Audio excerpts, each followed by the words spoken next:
I mean, it went, wow, bah, bah, bah, bah, bah, bah. And I remember looking up, seeing the roof pop, pop, pop, pop, pop. And as they exited the house to go around and go into the basement, they looked up to the southwest sky. All I could see was a big black V.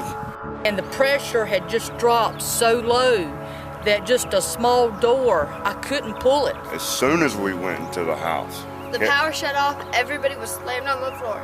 I remember hearing glass fall. I looked back and you were holding outside that door frame and you were sideways.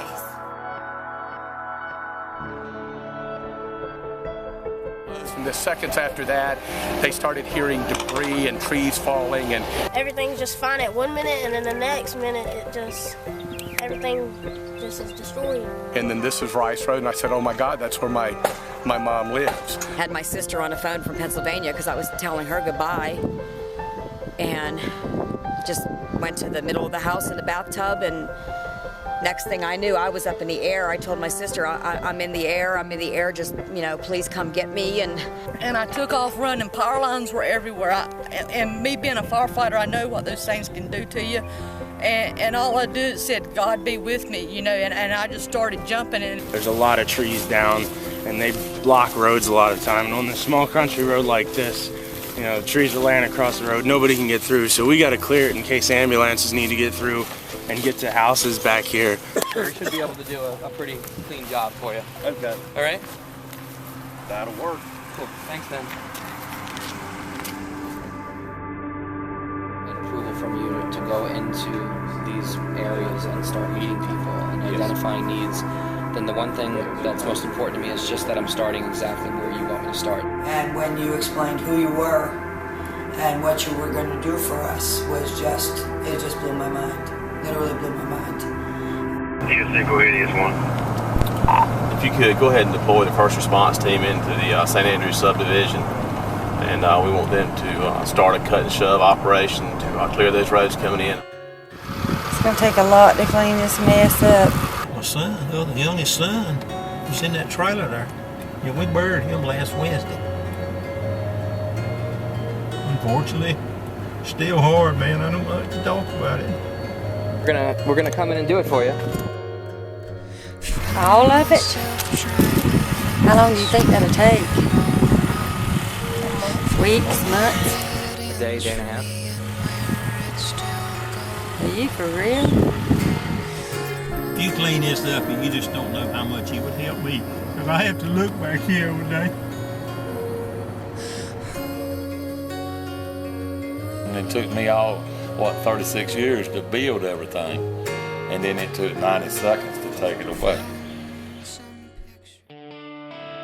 There's our progress right there. This is the workforce that's doing the work in a few minutes of what 50 people would do in a day.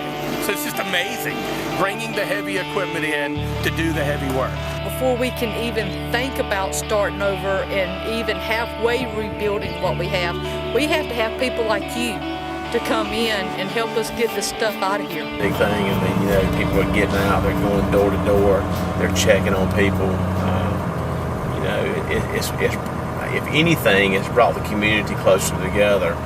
There's not a lot of people standing around with their hand out. You might not have your house, and you might not have all those material things. But at the end of the day, you have your family, and you have your friends, and people like you guys that come and help us. I hear progress every time I hear the beeping noise, or I hear a chainsaw, or I hear a wood grinder. That's the sound of progress. These are people who lost everything except their lives. And for them to walk away from such a terrible disaster with such an amazing attitude is really incredible. And every day they see the rubble and they smell the destruction and they remember what happened to them and the trauma that they went through. And so when we come in here with the team and the equipment and we remove all this debris, and then when they see a clean lot, in a way it helps them begin again. Taking your time. It's making me nervous, yeah.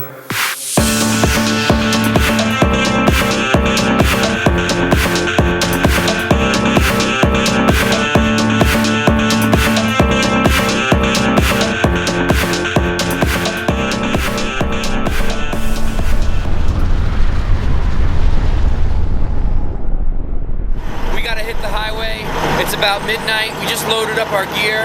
We're heading to Ringgold, Georgia. Things are really bad there, one of the worst tornadoes in history. Roads are blocked. They're expecting us to be there by 7 o'clock tomorrow morning when the sun comes up. Right now there's about 80 people missing. They could be under the rubble or they could have been evacuated. We don't really know right now, but we gotta get there and we gotta find out, and we gotta lend a hand with our gear.